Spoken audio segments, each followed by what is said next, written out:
दृश्यमाननगरी तुल्यं निजान्तर्गतं पश्यन् आत्मनि मायया बहिरिवोद्भूतं यथा निद्रया यत्साक्षात् कुरुते प्रबोधसमये स्वात्मानमेवाद्वयम् तस्मै श्रीगुरुमूर्तये नमः इदं Shri Dakshinamurtaye. So I would like to use this shloka in the beginning of each of the podcasts. I've been listening to a lot of Swami Akhandananda's audio discourses on the net now available there. I did not know that until recently, and I've listened to quite a few of them. And he has several prayers that he starts his discourses with. But this one, the one I just chanted, is always the constant. And so I decided this is what I'm going to do also. This is the first verse of Dakshinamurti Stotram, which we have also I have also taught, and many of you may have actually attended those classes. And in one of the subsequent podcasts, I will explain the meaning of this amazing, very profound shloka, which provides the essence of what this teaching is all about. And so I will use that shloka as the opening prayer. So after giving some thought to the subject of these podcasts, I decided that I will at least have one main topic, one main subject, which will take us a little while to unfold. And I may supplement it with some topics that are supporting of it, like prayers. That could be done later on. But for now, let us just concentrate on the main subject matter, which for the time being, I'm just calling it an advanced introduction to Advaita Vedanta.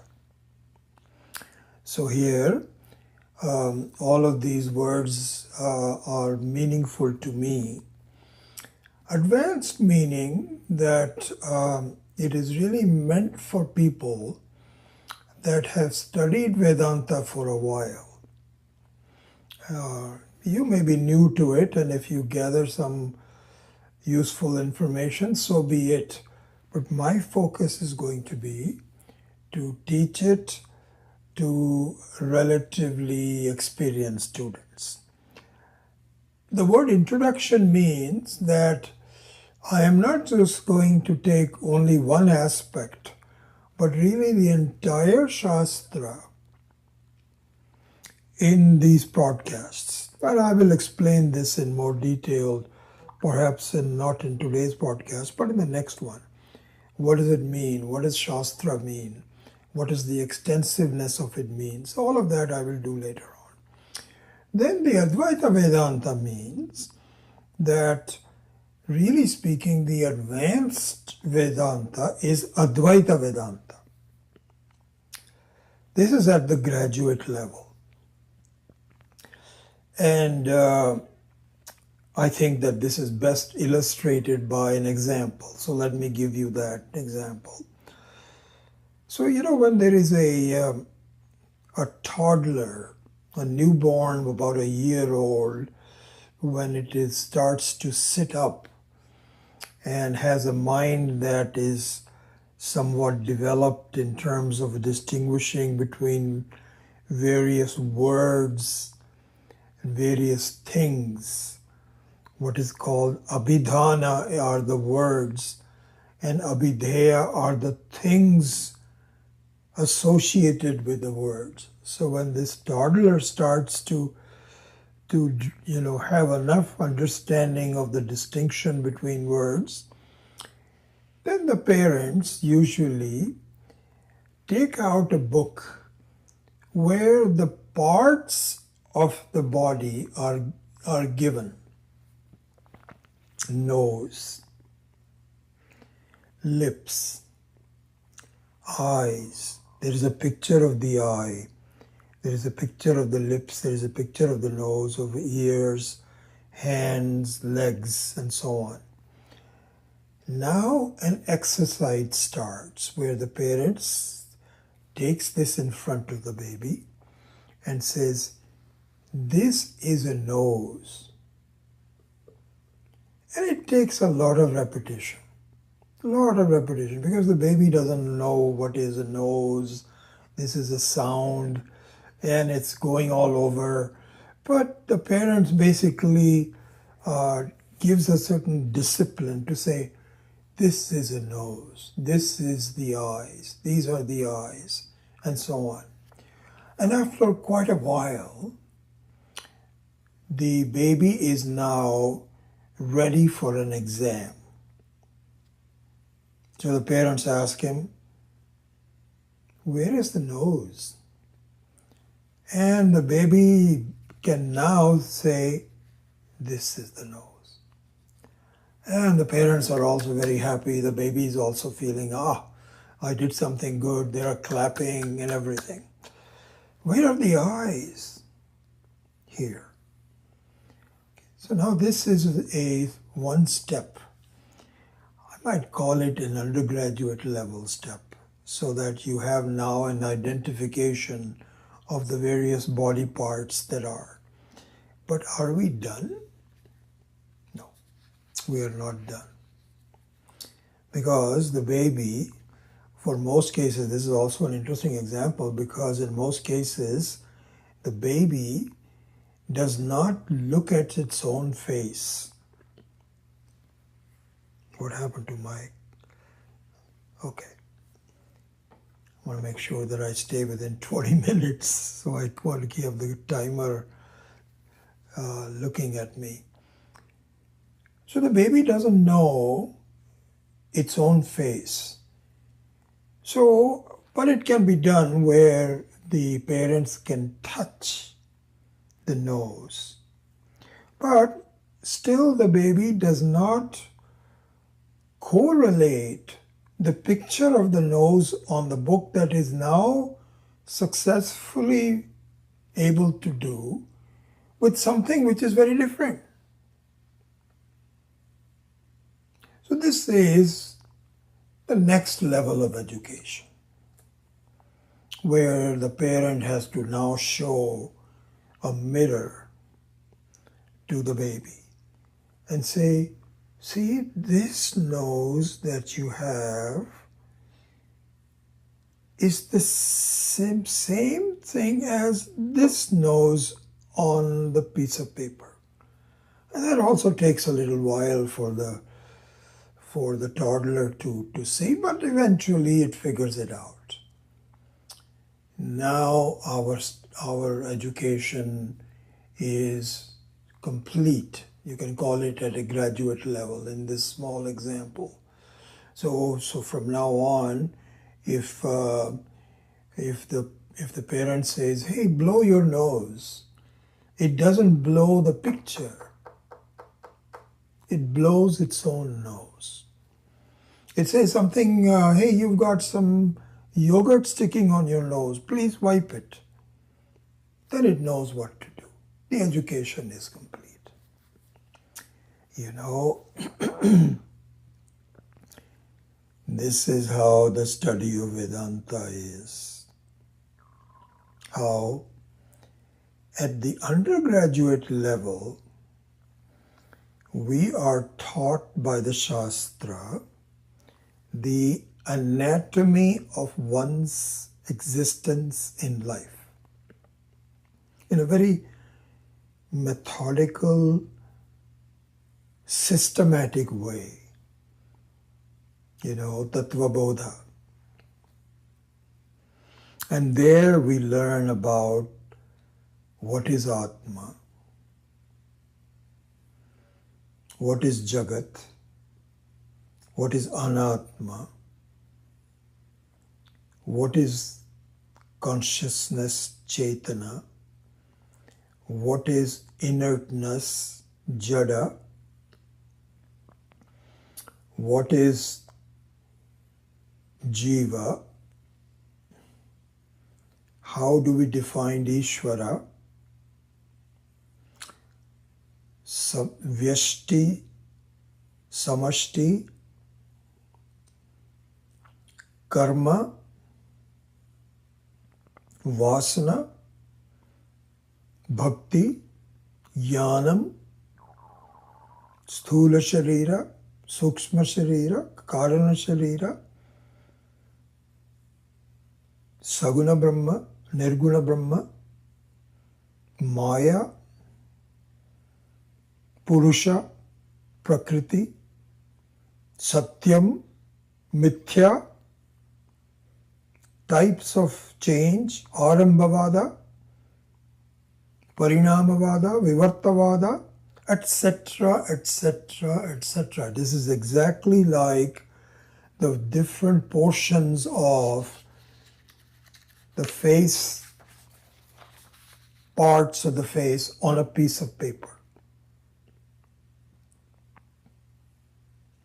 And if the teaching is done right, and it should be done right, it's not that difficult to do. One of the aspects of really introduction to all the aspects of Vedanta as we went through is, and by the way, this is common to both Advaita Vedanta and Dvaita Vedanta. There is no such thing as Advaita Vedanta, but you can say Dvaita part of the Shastra, which is Karma Kanda, Bhakti Kanda, Upasana Kanda, Jnana Kanda, and all of those kinds of things. These things are very common. In fact, they are common between even Sankhya and Yoga and Buddhism, which came much later. Very recent, that's only 2000 years old. But these things are ancient. But so these parts of life's existence are very common. These are all the identification of the various parts to it. Then in the Advaita Vedanta, what is done is what is called Tatparya Nishchaya. Tatparya Nishchaya, which means, you've studied all of these parts of the life's existence, but what is the central part of it? So this is what is called Tatparya Nishchaya. And it means they all have the same result. What they are all pointing out to is something very simple, which Adi Shankara, as you know, is a very famous verse that he has composed. He said, Arthya shlokena pravakshyami yat grantha kotibhihi uchyante. He says, in half a verse, I will tell you what all these thousands, if not millions, of granthas are pointing out. This was a favorite shloka of Swami Dayanandji. He used to joke by saying this, half a verse is gone. So half of the verse is to say, in half a verse I will say this.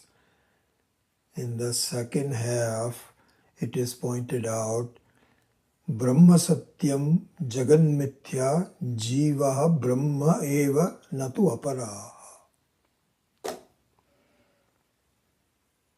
This is the central theme. You are the truth. What you are seeing is mithya. And there is no essential difference between you, the truth, and Ishvara's Brahma. It's the same thing. It's the same Brahma between you and... This is the central theme. So we study all this over the years. and hopefully you have done also. And now then one can say, so this is what I would say. Are we done? Is a successful identification of the parts of the body on a piece of paper is the end of the result? Are we done with this? Both you and I know we are not. Why not? Because I don't have a sense of freedom and ananda yet. I've been studying it all these years. So this is what I would call undergraduate level. You know, I will give a personal anecdote, and maybe that would be it for this before we go to the next.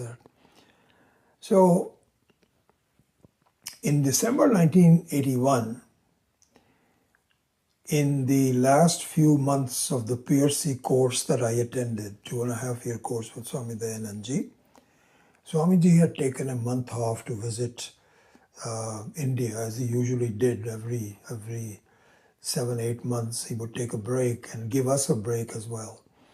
So at the same time, I decided to take my family, which consists of my mother and my wife and 2 children, on a tour of South India. And we visited many temples. And at the end of that, Swamiji had said, please also visit my own teacher. As you know, he had 3 teachers, Swami Chinmayananji, Swami Pranavanandaji from Vijayawada, and Swami Taranandji, who was his Agama teacher. Agama teacher means the real study of all the Shastras and so on. So he says that please, the other Swamis I was already familiar with, but he said, please go and give a respect to Swami Taranandji. He's in Haridwar. Go and visit our ashram in Rishikesh, small place at that time in 1981, not what you see now. And then we visited Swami Taranandji. And so I still distinctly remember we were sitting there, Swami Taranand was asking,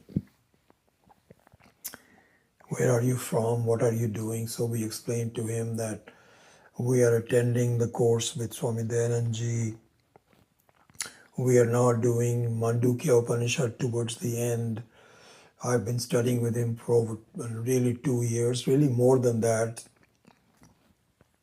And I was very proud. I said, we've done this, we've done, he says, have you done Shankara Bhashya? We said, yes, we did Shankara Bhashya, Anandagiri Tika, study of the Panini language.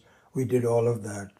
And I was just sitting there so proud and saying, And you know, I also felt that when I entered the course in PRC, my thinking was that this is such a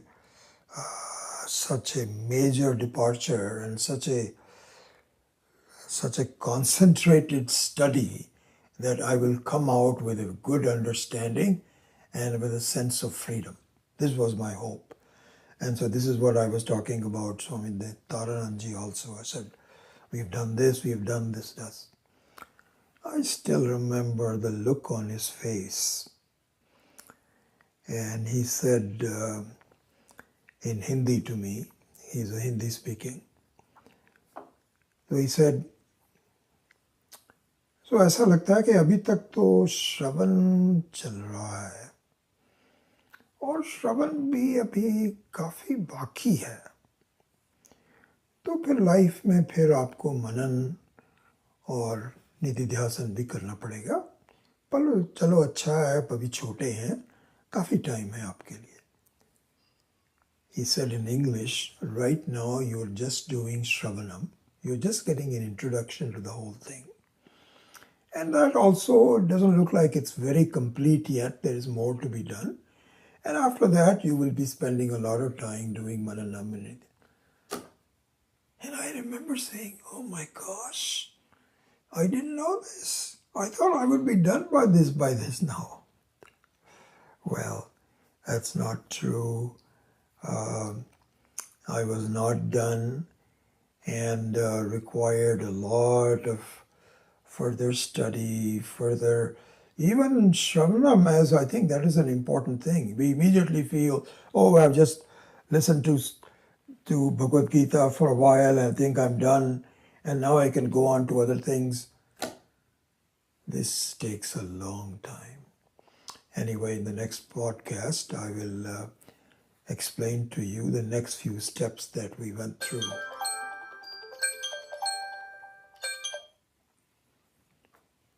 So with that, I close today's podcast. Om Asatoma Satkamaya Tamasoma Jyotirgamaya Mrityorma Amritam Gamaya Om Purnamadav Purnamidam Purnat Purnamudachyate Purnasya Purnamadaya Purnameva Vashishyate Om Shanti Shanti Shanti Harihi Om Shri Gurubhyo Namaha Harihi Om